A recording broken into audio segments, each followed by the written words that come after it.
বাবা এদিকে আসো। আরে এক প্লেটের 3টে পরোটা, আনলিমিটেড তরকারি, এক টুকরো পেঁয়াজ, একটা সেদ্ধ ডিম, একটা কাঁচা লঙ্কা, শুধুমাত্র 30 টাকা।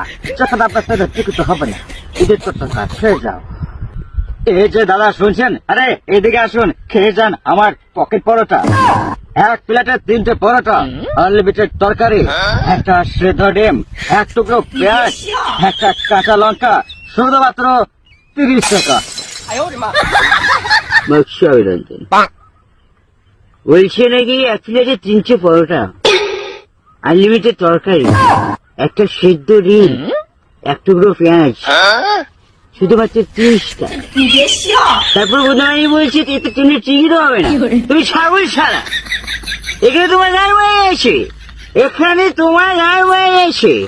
সারাক্ষণ বোকাচ্ছে তুমি কি করছো ইউটিউবে এসে, তোমার শিক্ষার অভাব আছে। এগুলো আমি বলিনি, এই রোদ্দুর হয়ে বলছি, বুঝতে পারলি রাজদা?